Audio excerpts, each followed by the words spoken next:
बात अब यहाँ पर सोयाबीन की कर लेते हैं क्योंकि चिंता यहाँ पर भी है। हमारे साथ सिराज हुसैन जी जुड़ चुके हैं। सिराज जी नमस्कार। जिस तरह का मैं आपकी ट्वीट्स पढ़ रही थी, आपका डेटा भी देख रही थी और क्लियरली यहाँ पर कुछ चिंता की बात तो नजर आती ही है। किस तरह से आप देखते हैं ओवरऑल प्राइसिंग, अवेलेबिलिटी? आप कहेंगे काफी हद तक ये चीपर इंपोर्ट्स की वजह से भी है जिस तरह की स्थिति फिलहाल बाजार में है?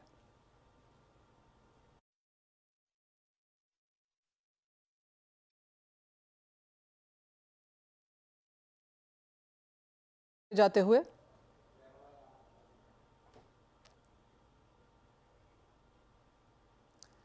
राइट, आज वो दिन है कि पहली बार में यहाँ पर सवाल पहुंच नहीं पा रहा है। लेकिन अगर सोयाबीन की बात मैं आपको बता दूं तो सिराज जी ने कुछ देर पहले यहाँ पर ट्वीट किया था जहाँ पे उन्होंने कहा था कि 2012-13 में जिस तरह से सोयाबीन के किसानों को जो प्राइसेस मिल रहे थे वही प्राइसेस उनको अभी भी यहाँ पर मिल रहे हैं।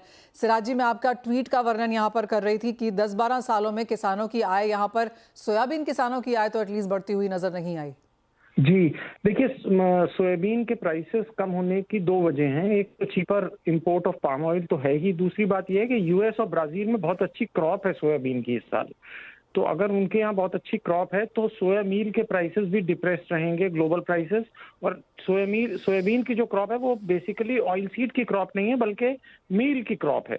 तो इसमें हम ये समझते हैं कि इसमें गवर्नमेंट को इनिशिएटिव लेके जो भी फैसले रिक्वायर्ड हैं, इंपोर्ट टैरिफ का एडजस्टमेंट है या सोयाबीन का कुछ प्रोक्योरमेंट है, उसको फौरन हमें तैयारी उसकी करनी चाहिए क्योंकि 2-3 हफ्ते में क्रॉप आ जाएगी। और ये बहुत ही डिस्ट्रेसिंग होगा फार्मर्स के लिए कि अगर उनको 4,000, 4100, 4200 रुपए मिले, एमएसपी से 500-600 रुपए पर क्विंटल कम मिलते हैं अगर। सिराज जी, सरकार ने काफ़ी सारी बातें तो यहाँ पर की हैं और साथ ही साथ जो नेशनल एडिबल ऑयल मिशन की भी बात है, आपको लगता है ये सही समय है उसको एक्चुअली एग्जीक्यूट करने का ऑन ग्राउंड? जी देखिए, ये जो बात है, जो ये मंडी है जिसके बारे में मैंने ट्वीट किया, ये तो एग्रीकल्चर मिनिस्टर साहब की कॉन्स्टिट्यूएंसी है। तो जाहिर है कि इसमें कुछ ना कुछ एक्शन हम उम्मीद करते हैं कि जल्दी से सरकार लेगी। और ये खाली मनीषा सोयाबीन का इशू नहीं होगा। आगे आने वाले 1-2 महीने में हम देखेंगे जब तूर की फसल आएगी, उड़द आएगी, क्योंकि इन सब पल्सेस का एरिया बढ़ा है इस साल अच्छे मानसून की वजह से। तो जब इनकी फसल आती है मार्केट में और अगर प्राइसेस एमएसपी के नीचे चले गए या हैंडसम प्राइसेस नहीं मिलेंगे तो ये फार्मर्स के लिए एक बहुत ही बुरा सिग्नल होगा। सिराज जी, जैसे मैं आपसे बात कर रही हूँ काफ़ी हद तक एक रिपोर्ट माफ़ कीजिए सामने आई है जिसमें कहा गया है कि सोयाबीन की कीमतों को लेकर एमपी की सारी मंडियों का घेराव एवं बंद करने का किसान संघों का आह्वान है। 10 सितंबर को मंगलवार से ये यहाँ पर किया जाएगा।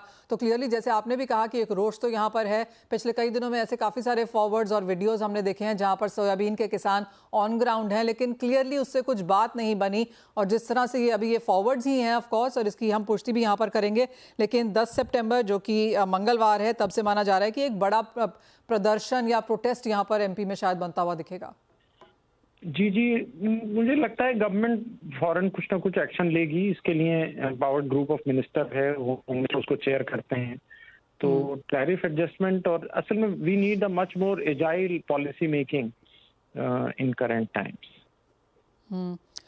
सिराज जी, आपने ये भी कहा कि सिर्फ सोयाबीन नहीं, काफ़ी दूसरी प्रोडक्ट्स में, दूसरी कमोडिटीज़ में भी ये चिंता देखने को मिल सकती है। तो कहाँ पर आपकी नज़र है? जिस तरह का मॉनसून रहा है, क्लियरली सोइंग के नंबर्स तो काफ़ी बेहतरीन हैं। क्या आपको लगता है आगे जाके सरकार को और करने की ज़रूरत है? नहीं, देखिए, तूर की फसल आएगी और उड़द की फसल आएगी, मूंग की फसल आएगी। तो ये सारी क्रॉप्स ऐसी हैं जिनका एरिया इस साल बढ़ा है।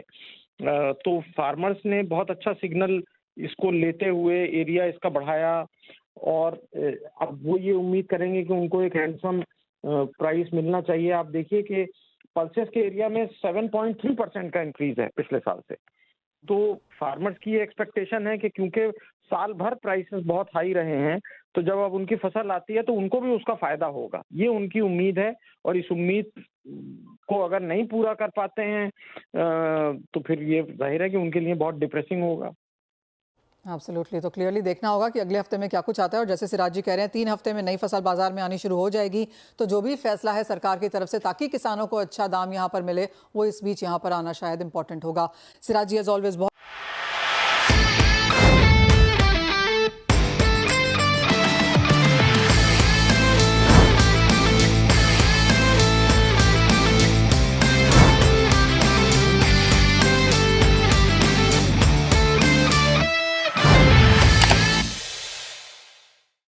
बता दें कि मनी कंट्रोल पर दिए गए विचार एक्सपर्ट्स के अपने निजी विचार होते हैं।